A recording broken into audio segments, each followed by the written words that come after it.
अस्सलामु अलैकुम वरहमतुल्लाहि वबरकातुहू। नहमदुहु व नुसल्ली व नुसल्लिमु अला रसूलिहिल करीम, अम्मा बाद।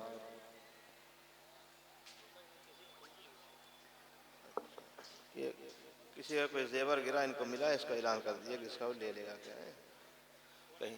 हाँ हाँ, इसको रख लीजिए। किसी का जेवर गिर गया है, जिसका होगा वो यहाँ ले लिया करके। नहमदुहु व नुसल्ली व नुसल्लिमु अला रसूलिहिल करीम, अम्मा बाद। फ़अऊज़ु बिल्लाहि मिनश शैतानिर रजीम। बिस्मिल्लाहिर रहमानिर रहीम। या अय्युहल्लज़ीना आमनु उद्खुलू फ़िस्सिल्मि काफ़्फ़ह। सदक़ल्लाहुल अज़ीम। दरूद पढ़ लें। अल्लाहुम्मा सल्लि अला सय्यिदिना मौलाना मुहम्मदिन मअदनिल जुदी वल करम व अला आलिहि व अस्हाबिहि व बारिक वसल्लिम। सलातन व सलामन अलैका या रसूलल्लाह सल्लल्लाहु तआला अलैहि वसल्लम। हज़रात, तकरीबन 3-4 दिन से आप हज़रात का आना जाना प्रोग्राम में लगा हुआ है, और आज उर्स की आखिरी महफिल है। कुल होगा, उसके बाद जो है इसका इख्तिताम हो जाएगा। आपको दावत दी, हमारी दावत पे आप हज़रात हाजिर हुए, तशरीफ़ लाए, और ख़ास कर हमारी दावत पे या हमारी जमात के उलमाए कराम जो मिंबर पे तशरीफ़ फरमा है, ये तशरीफ़ लाए, और इतने बड़े बड़े उलमा यहाँ तशरीफ़ फरमा है कि इनके पास वक्त बहुत कम होता है। इन लोगों के पास पढ़ाना भी रहता है, तमाम बातें रहती हैं, इनको मुताला भी रहता है, सब कुछ रहता है, लेकिन उसके बावजूद इन्होंने हमारे लिए वक्त निकाला। बहुत से उलमा यहाँ पे मौजूद हैं, अशरफिया मुबारकपुर से, और हमारे ये मुफ्ती मंजूर अहमद साहब सुल्तानपुर के हाफिज़ मिल्लत के शागिर्द हैं, मुफ्ती मसूद साहब हैं, मौलाना नफीस साहब हैं, और क्या नाम उनका, ये मौलाना, बहुत से लोग हैं बहरहाल। और मुफ्ती यूनुस तो वो तो यहाँ के हैं ही, उनका क्या ऐलान करना है, उनको तो आकर के यहाँ खड़ा होना चाहिए यहाँ पे। मौलाना जाकिर साहब हैं गया के, और क्या नाम उनका है,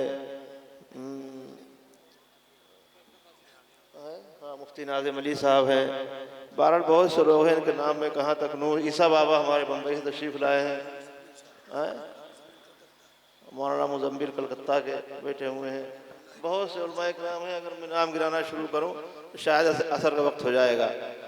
और ये सभी लोग तशरीफ़ लाए, इनका बहुत बहुत शुक्रिया। इतने बड़े बड़े आलिम हैं ये कि इनको समझ लिए अपने आप में एक पूरी लाइब्रेरी है ये। अगर ये बैठ जाए ना तो आपका जो है, एक आदमी अगर इसमें बैठ जाए तो जितनी तकरीरें हुई अकेले कर लेगा वो, लेकिन आपके अंदर बैठने की ताकत होना चाहिए। इनको तो कुदरती ताकत है, अल्लाह ने दी है, ये बोलते रहेंगे, लेकिन आपके अंदर बैठने की ताकत होना चाहिए। जो थोड़ा थोड़ा बोलते हैं, ये नहीं कि इनको बोलना नहीं आता, ये सिर्फ आपकी वजह से थोड़ा बोलते हैं, कि आपके अंदर जितनी बर्दाश्त की कुव्वत है, जितना आप सह सकते हैं, जितना आप ले सकते हैं। इंसान को खाना उतना दिया रहता है जितना उसको हजम हो जाए, तो ये लोग उतना बोलते हैं जितना आप बर्दाश्त कर लें। जो आज जिस लायक आप हैं उसी हिसाब से आपको बातें बताते हैं। ना तो अगर बैठ जाए 2 घंटे 4 घंटे 5 घंटे के लिए, कोई बड़ी बात नहीं है।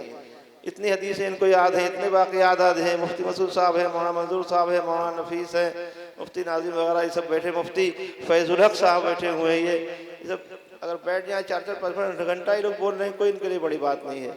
बहरहाल तो इन तमाम, और हमारे इलाके के ये उलमा, मौलाना मुस्तकीम साहब छिबरामऊ के, मौलाना अनीसुर रहमान साहब, और दीगर उलमा हमारे इलाके के, सब हमारी दावत पे ये लोग तशरीफ़ लाए।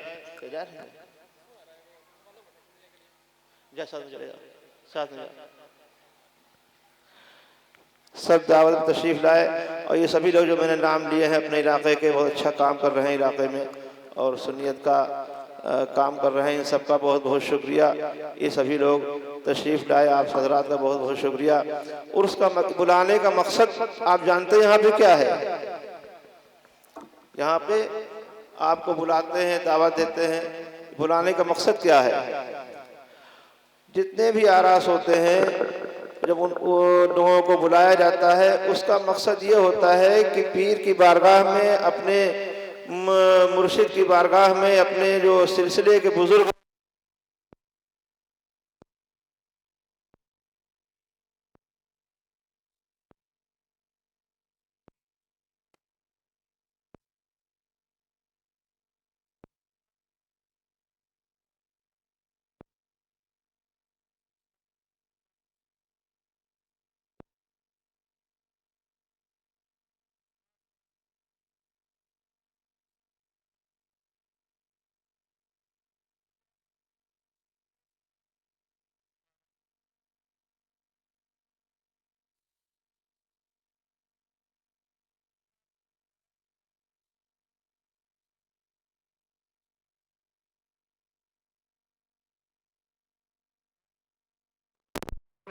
हो गया है, आप ये भी रहे और तरह की बातें हैं जिसकी मुझे आता है बोल सकता है, कोई जमात में लगाव नहीं है, कोई छोटे बड़े का कोई एहतराम नहीं है, बड़ा छोटे बड़े तो खामोश है।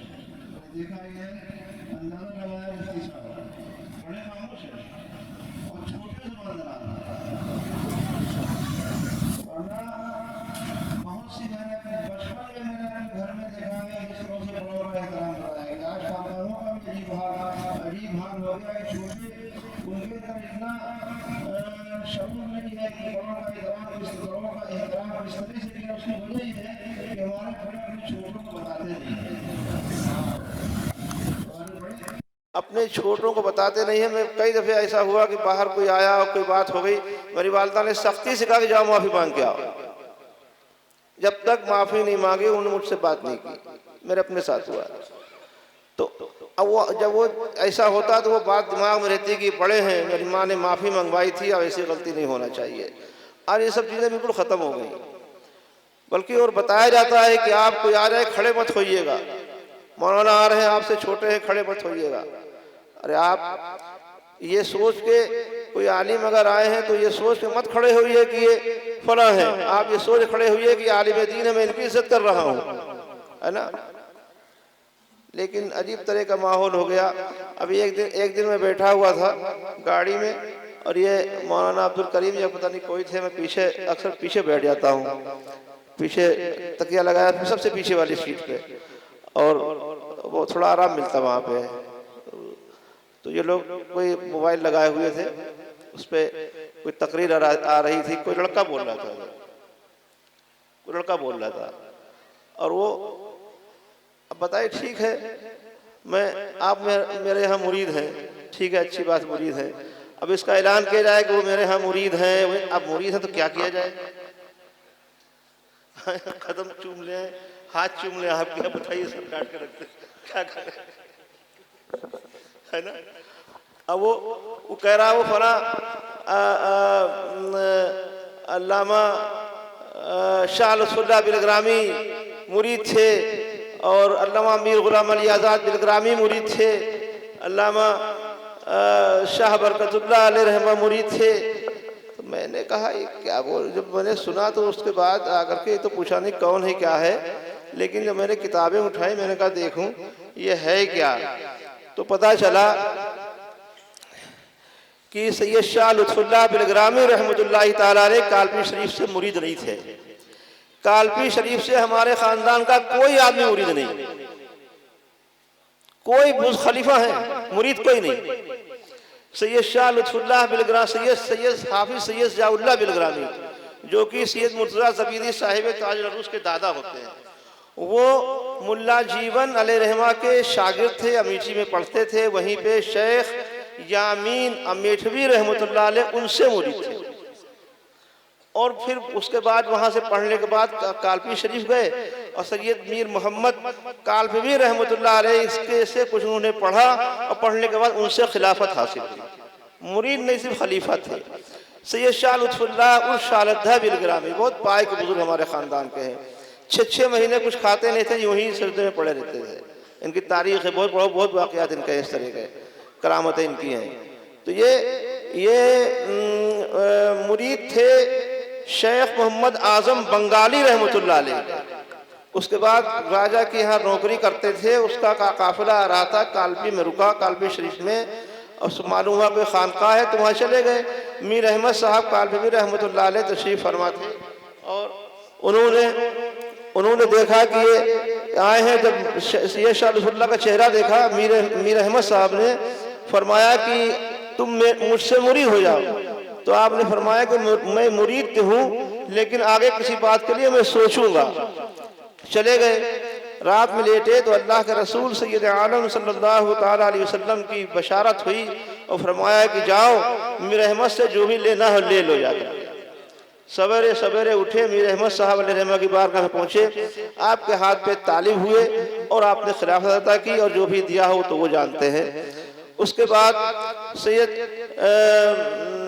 शाह बरकतुल्लाह मारहवी रहमतुल्लाह अलैह, ये भी मुरीद नहीं है, सिर्फ शाह फजलुल्लाह साहब के खलीफा हैं, कालपी से मुरीद नहीं है। और सैयद शाह लुत्फ़ुल्लाह रहमतुल्लाह अलैह, आप तारीख़ पढ़िए, मैं किताबों के नाम बता रहा हूँ। मैं ये कहना चाहता हूँ, मेरे खानकाई हजरात जो बोलते हैं पहले पढ़ा करें, मुताला करें, उसके बाद बोले। कालपी शरीफ बिलग्राम शरीफ के ताल्लुक से अगर आपको कुछ पढ़ना हो तो मिरातुल मुक्तदीन, और उसके बाद सलासिलुल अनवार फी सियरिल अबरार और मासरुल किराम, इन किताबों का मुताला करेंगे तो पूरी हकीकत आपको मालूम होगी। सैयद शाह लिखा हुआ है सलासिलुल अनवार में कि सैयद शाह लुत्फ़ुल्लाह को मीर अहमद साहब कालपी शरीफ बुलवाते थे, कोई मामला अगर होता था, वो तमाम खानकाह के मामला जाकर के सैयद शाह लुत्फ़ुल्लाह सुलझाते थे। और जब शाह मीर अहमद कालपी रहमतुल्लाहि ताला अलैह का विसाल का वक्त करीब आया तो अपने बेटे शाह फजलुल्लाह से फरमाया कि बेटा, अगर तुमको सही मानों में फ़कीरी हासिल करना होगी तो तुम बिलग्राम मेरे खलीफा शाहनद्दा बिलग्रामी के पास चले जाना, और अगर आम फ़कीरी लेना होगी तो कहीं भी चले जाना। उसके बाद सैयद शाह फजलुल्लाह रहमतुल्लाह अलैह बिलग्राम तशरीफ़ लाए और शाहनद्दा बिलग्रामी के पास गालिबन 6 साल या 6 महीना रहे और पूरी तौर से तरबियत हासिल की। कालपी शरीफ गए। उसके बाद अब आगे देखिए क्या लिखते हैं कि कुछ लोग आए और शाह फजलुल्लाह साहब से कुछ सवाल किया, कुछ मांगा होगा। तो शाह फजलुल्लाह साहब ने फरमाया कि मेरे दादा की मैखाने मारिफत की सारी मैं शाहनद्दा बिलग्रामी पी गए, अब तो यहाँ सिर्फ तलछट बची है। अब बताइए, अगर कोई ये कहे कि अब तो वहां कुछ रहने सब यहाँ आ गया, लेकिन नहीं, हमको ये कहने का हक नहीं है। अदब ये है कि हमको ये कहने का हक नहीं कि वहां कुछ नहीं सब यहाँ आ गया। बुजुर्गों के मामलात थे, वो बड़ों के मामलात थे, उन्होंने क्या कहा क्या नहीं कहा वो उनके मामलात थे, वहाँ से उनको खिलाफत थी, उनको वहाँ से फैज़ हासिल हुआ। हमारा तो तरीक़ा यही है कि हम उस चौखट की ताज़ीम करें, है ना। हम ये नहीं कहें, आज लोग बहुत से हमारे बड़े होते हैं इस तरह के बहुत सी और बातें सुनने को कि वो फलां ने तावीज़ मंगवाया, ये किया वो किया। अगर हमारा कोई बड़ा अगर हमारे पास किसी काम के लिए भेज दे कि जाओ ओवैस मियाँ के पास चले जाओ, कोई बड़ा आलिम हो कहे जाओ ओवैस मियाँ के पास चले जाओ, उनसे ये दुआ करा लो या इस काम के लिए चले जाओ, तो हमारी फ़िक्र और हमारी सोच ये होना चाहिए। मैं खानकाई हजरात के लिए, मदरसे के तलबा बच्चों के लिए बात कह रहा हूँ कि हमारी सोच ये होना चाहिए कि फ़लाँ बुज़ुर्ग ने, फ़लाँ पीर ने, फ़लाँ उस्ताद ने अगर हमको ये काम बताया है तो उन्होंने अपनी ज़बान से कह के भेजा है कि चले जाओ, हो जाएगा, तो उनके ज़बान का असर है, हो जाएगा। हमारे अंदर कुछ नहीं है, उन्होंने भेजा तो हो जाएगा। इस तरह के हजरत बहुत से वाक़यात भी हैं, बहुत से वाक़यात इस तरह के हैं। आप किताबें उठाइए कि लोग गए फुला बुजुर्ग के पास गए, उनका जाओ मेरे खलीफा वहाँ उनके पास चले जाओ। वो आए का हुजूर कहा रे उन्होंने मेरे पास भेज दिया, मेरे पास क्या है? कहा नहीं, उन्होंने कहा कि मेरे खलीफा है, मेरी मुरीद है, उनके पास जाओ, उनसे कहना। अब वो खड़े हो गए, रोने लगे कि मेरे पास तो कुछ नहीं है, लेकिन उन्होंने भेजा है तो हो जाएगा। तो आज हमारी सोचें बदल गई, फिक्र बदल गई। आज अगर किसी ने भेज दिया, किसी बड़े ने किसी काम कह दिया तो हम समझ रहे हैं कि उनके अंदर ताकत नहीं है, हमारे अंदर है इसलिए भेजा। उनको छोटा समझ रहे हैं, बड़े को छोटा समझ रहे हैं। अरे बड़ा जो है बड़ा ही रहेगा, बाप रहता है, बड़ा रहेगा, छोटा नहीं होगा। ये उस बड़े की एक ये शफकत है, असाक नवाजी है, उसने हमें इस लायक समझा कि भेज दिया। ये उनकी ज़बान का असर है, इन्होंने कह के भेजा उनके पास जाओ, हो जाएगा तो इंशाअल्लाह हो जाएगा। तो हम लोगों की सोच ये होना चाहिए, किताबें पढ़ें, मुताला करें। मैं गुजारिश तमाम लोगों से है कि आप लोग कोई बात बोलें तहकीक के साथ बोलें, देख करके बोलें। और बुजुर्गों के जुमले जो होते हैं ना, बुजुर्गों के बहुत कीमती होते हैं। एक जुमले में पूरी तारीख होती है, एक जुमले में पूरी एक किताब होती है। एक जुमला अगर उनका ले लिया जाए तो उसके ऊपर पूरा मुकम्मल एक सेमिनार कर दिया जाए। आज मैंने इनसे कहा तो कुछ नाम इन्होंने निकाले, हमारे ख़ानदान के बुजुर्ग, शायद ही हिंदुस्तान या दीगर जो कोई खानका ऐसी बची हो जहाँ से बिलग्राम के कोई न कोई बुजुर्ग वहाँ से कुछ लेकर के ना आए हों, कोई नहीं बची। और सिलसिले तो ऐसे हैं कि मेरे जद्द आला फातिह बिलग्राम ख्वाजा साहब के मुरीद और खलीफा, इतना करीबी सिलसिला, हाफिज़ सैयद ज़ियाउल्लाह शेख मोहम्मद अमीन बंदगी मियाँ खलीफा, शेख शाह लुत्फ़ुल्लाह शेख आज़म बंगाली के और मीर अहमद अलैहिर्रहमा के खलीफा, अल्लामा अब्दुल जलील बिलग्रामी हालत ख्वाम में मौला अली के मुरीद और शेख यासीन हमवी के खलीफा, मुहद्दिस सैयद मोहम्मद कादरी बानी सिलसिले काजी बिलग्रामी मुरीद और खलीफा शेख यासीन हमवी, हसन अल्लामा आज़ाद बिलग्रामी ये मुरीद थे। हाँ, उस लड़के ने कहा कि अल्लामा आज़ाद मीर गुलाम अली आज़ाद बिलग्रामी तालबी शरीफ से मुरीद, जबकि अल्लामा मीर गुलाम अली आज़ाद बिलग्रामी जो है वो शाहरद्दा बिलग्रामी अलैहिर्रहमा से मुरीद है सिलसिले चिश्तिया में। और इमाम व मुजद्दिद मीर अब्दुल वाहिद बिलग्रामी मुरीद खलीफा शेख अब्दुल समद साइपुरी, सैयद मुबारक मुहद्दिस बिलग्रामी मुरीद खलीफा सैयद अब्दुल फत्ताह अस्करी, ये 5 सिलसिलों से इनका सिलसिला गौस पाक से मिलता है। मीर अब्दुल जलील बिलग्रामी महारवी मुरीद खलीफा वालिद मोहतरम मीर अब्दुल वाहिद बिलग्रामी, सीशा बिलकुदरा बिलग्रामी ये मुरीद थे। सैयद मुरब्बी बिलग्रामी, सैयद मीर इस्माइल साहब मौसूलवी अलैहिर्रहमा ये मुरीद खलीफा शाह अब्दुल रज़्ज़ाक़ बेकमर बासवी अलैहिर्रहमा के। अल्लामा मुर्तज़ा ज़बीदी बिलग्रामी मुरीद खलीफा शेख अहमद बिन यासीन हबवी, मुहद्दिस सैयद बासित अली बिलग्रामी मुरीद खलीफा अल्लामा मुर्तज़ा ज़बीदी, सैयद नूरुल्लाह बिलग्रामी ये शारदा साहब के मुरीद, सैयद अली हुसैन आरिफ रहमानी ये खलीफा और मुरीद मौलाना फजलुर रहमान गंज मुरादाबादी रहमा के, सैयद एहसानुल्लाह बिलग्रामी मुरीद खलीफा शाह यासीन अमेठी के, सैयद अहमद और सैयद आलम, और उसके बाद सैयद उमर बहर, बहुत से नाम है, ये अलग अलग जगहों के हैं। अब सुनिए, इसके बाद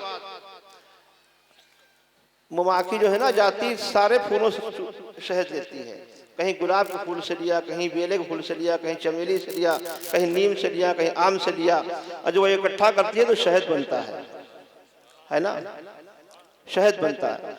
ये जब तमाम खुशबुएं मिला दीजिए तो तमाम खुशबुएं जब मिलती हैं तो मजमुआ हो जाता है कि इसमें हर खुशबू मिली हुई है।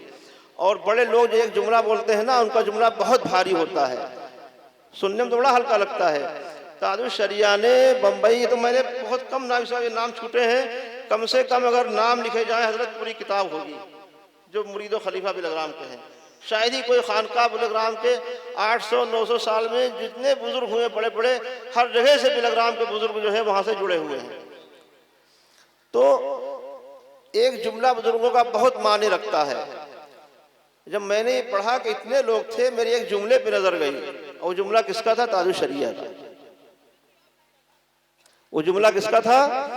ताजुश शरिया का। बंबई में 2012 में ताजुश शरिया ने फरमाया था कि खानकाह बिलग्राम तमाम सुन्नी सही अकीदा खानकाहों का सर चश्मा है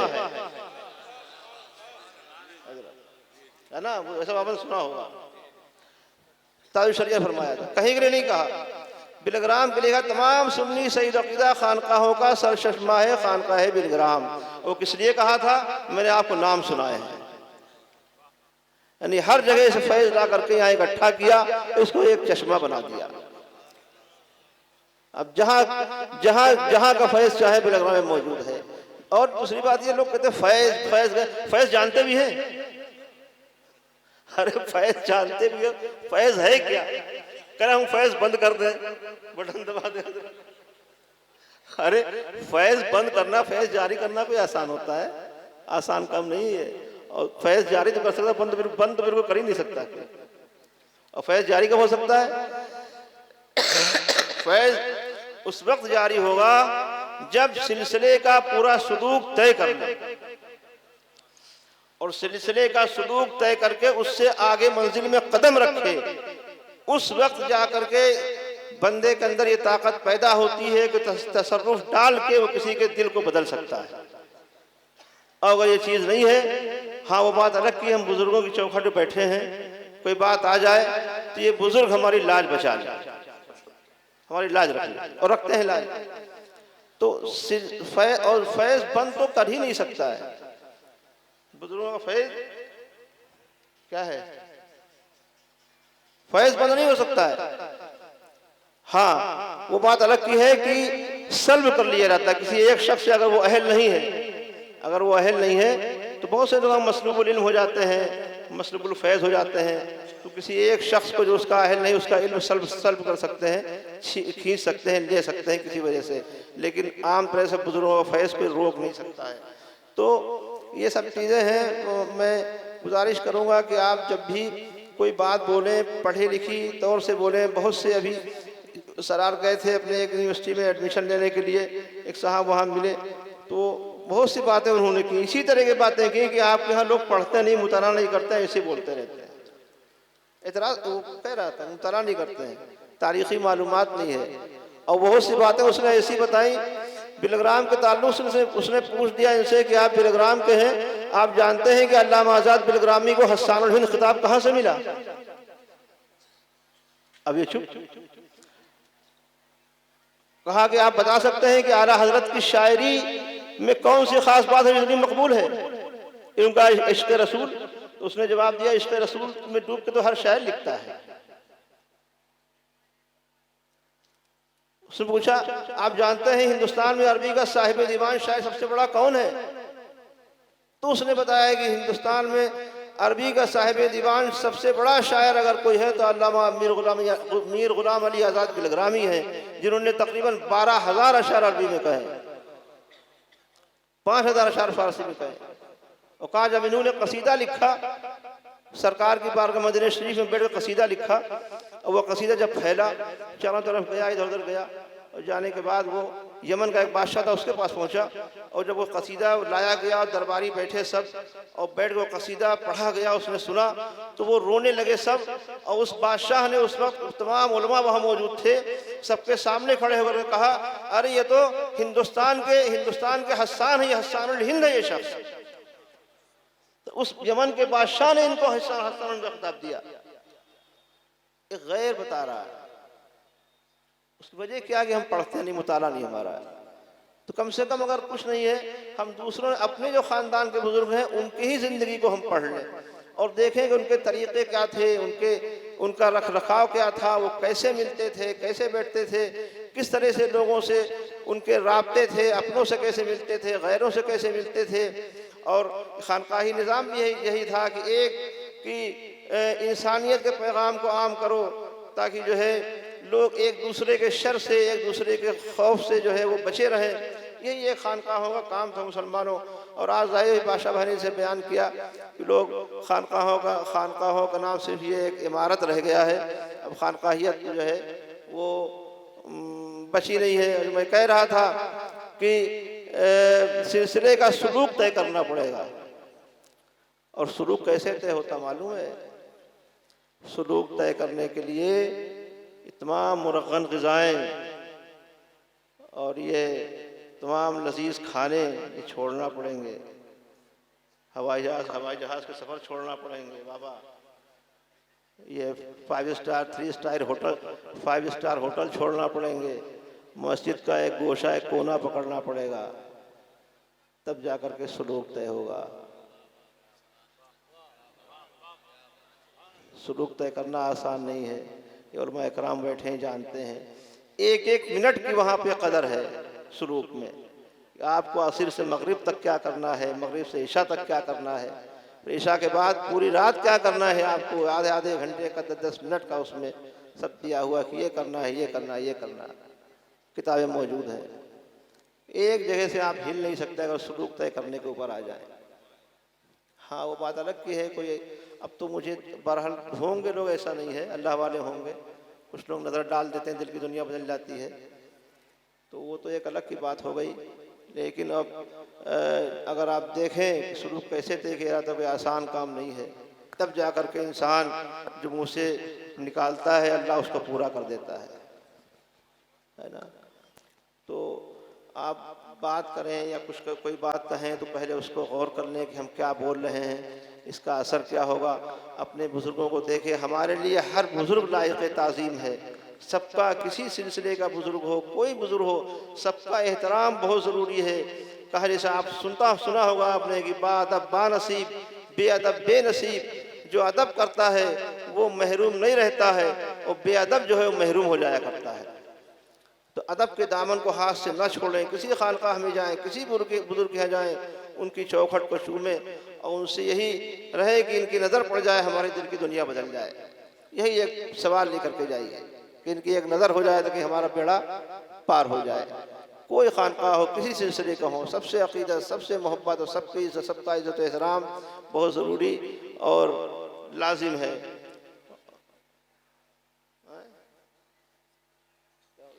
और एक चीज़ और, जितने भी मुरीद, मेरे ख़ासकर मुरीद हैं, बादशाह भाई हैं, इनके मुरीद जो हैं, हर मुरीद आपस में प्यार और मोहब्बत कायम रखे। हर मुरीद आपस में प्यार, अक्सर देखने आया कि लड़ाई हो गई, किसी बात पे बदमज़गी हो गई। नहीं, अगर बदमज़गी है तो उसको दूर करने की कोशिश करें, आपस में मिलजुल के रहें। जितने मुरीद हैं आपस में राब्ता रखें, एक दूसरे से प्यार मोहब्बत से मिले। जब आप आपस में, जब इंसान घर में अच्छा होता है तो बाहर भी अच्छा होता है, और अगर घर में अच्छा नहीं तो बाहर भी अच्छा नहीं होगा। अगर माँ बाप का एहतराम कर रहा है तो बाहर के लोगों का भी एहतराम करेगा। अगर अपने बड़े भाई का अदब कर रहा है तो बाहर दूसरे बड़ों का भी अदब करेगा, और अपने भाई का अदब नहीं करता तो बाहर भी अदब नहीं करेगा। तो जब आपस में आप प्यार मोहब्बत, हर मुरीद आपस में राब्ता रखेगा, प्यार मोहब्बत से रहेगा, तो आप अपने पड़ोसियों से भी प्यार करेंगे, आप दूसरे लोगों से भी मोहब्बत करेंगे। जहाँ कोशिश करिए, कोशिश किया, ज़रूरी है ये कि आपस में मेल मोहब्बत और प्यार और हमदर्दी के साथ रहिए। एक दूसरे की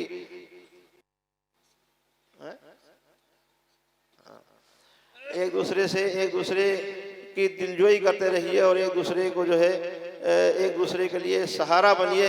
यहाँ तक कि मैं तो कहता हूँ कि सही आदमी, इंसान वो है जो दूसरों को फ़ायदा पहुँचाए, है ना, जो दूसरों को फ़ायदा पहुँचाए। फ़ायदा कब? पहले अपने घर वालों को फ़ायदा पहुँचाइए। जो अपने घर वालों को फ़ायदा पहुँचाएंगे तो पड़ोसियों को भी आप फ़ायदा पहुँचा सकते हैं, महल्ले वालों को फ़ायदा पहुँचा सकते हैं, पूरे कस्बे को, पूरे शहर को। यहाँ तक कि अगर आप ज़्यादा बढ़ गए तो पूरे मुल्क के लिए आप फ़ायदेमंद हो सकते हैं, है ना। तो ऐसा बनने की कोशिश कीजिए।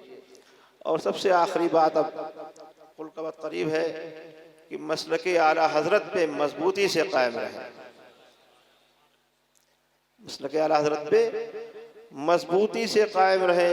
मैं कहीं भी कोई महफिल हो, जहाँ जाता हूँ, ये बात जो है कहता रहता हूँ कि मसलके आला हज़रत पे मजबूती से कायम रहें। बहुत से लोगों ने दुआ के लिए मुझसे कहा, ये ज़ीशान के वालिद बीमार हैं, अल्लाह ताला उनको शिफा अता फरमाए। अभी एक साहब आए थे, कई लोगों ने कहा दुआ के लिए, एक बीमार हैं। जिन जिन लोगों ने मुझसे दुआओं के लिए कहा है, अल्लाह ताला उन सबको शिफा अता फरमाए। अगर मुझे नहीं याद रहा है तो अल्लाह ताला जानने वाला है दिलों का हाल, उन सब की परेशानियों को दूर फरमाए, सबको शिफा अता फरमाए। हाँ, सुल्तानपुर के नौशाद भाई, उनकी गुर्दे किडनी ख़राब है, वो कलकत्ते में ग़ालिबन है। अल्लाह ताला नौशाद भाई को शिफा अता फरमाए और उनकी उम्र में बरकत अता फरमाए। अच्छा हाँ, अरे मौलवी मंसूबे तो देखा नहीं हमने। मंसूब भाई तारिफ शरिया के दामाद तशरीफ़ फरमा हैं, और उनकी बहन अली रहें, अल्लाह ताला उनको शिफा अता फरमाए, और पूरे खानबाद आला हज़रत की अल्लाह ताला हिफाज़त फरमाए।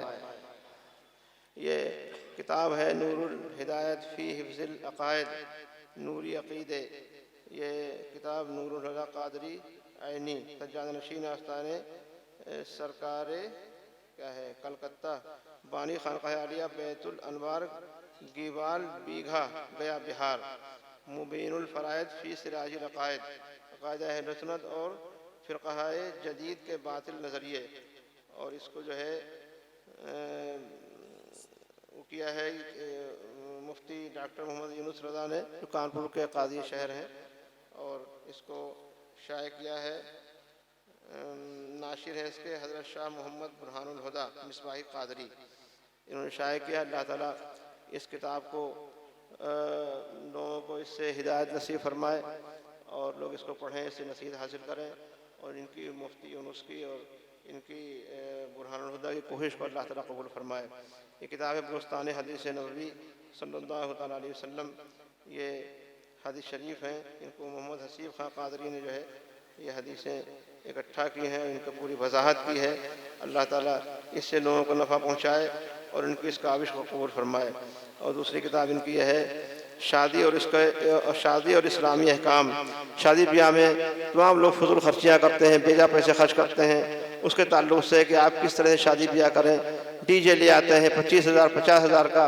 अरे आप 50,000 का डीजे ना लाकर डीजे ले आए हो, वही 50,000 आप किसी गरीब की मदद करो तो तुम्हारी शादी में 4 चांद लग जाएंगे, गरीब की दुआ निकलेगी, बरकत होगी। बहुत सी ऐसी बातें हैं जो लोग फजूल पैसे खर्च करते हैं, बेजा पैसे खर्च करते हैं, वो पैसे ना खर्च करें, उनको किसी अच्छी जगह लगाएं। ये सब बातें इसमें बयान की हैं और इसको लिखा है यही मोहम्मद हसीब खां क़ादरी ने, जो कि लखीमपुर के रहने वाले हैं। अल्लाह ताला इनकी इस काविश को कबूल फरमाए। हाँ, और कोई बात?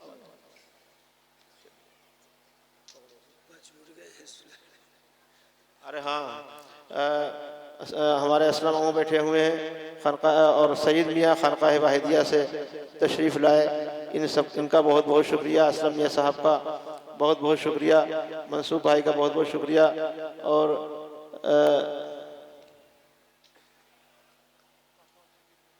बादशाह शरीफ से शिवली मियाँ आए रात को, बादशाह शरीफ पे उमर मियाँ भी आए थे, सभी लोग आए थे। अब सब लोगों के नाम लिख के दे दिया करो तो बोल दिया करें, नहीं याद रहता है। सैयद मियाँ का तो बहुत बहुत शुक्रिया, बहुत बहुत शुक्रिया, बहुत बहुत शुक्रिया। खड़े हो, सलाम।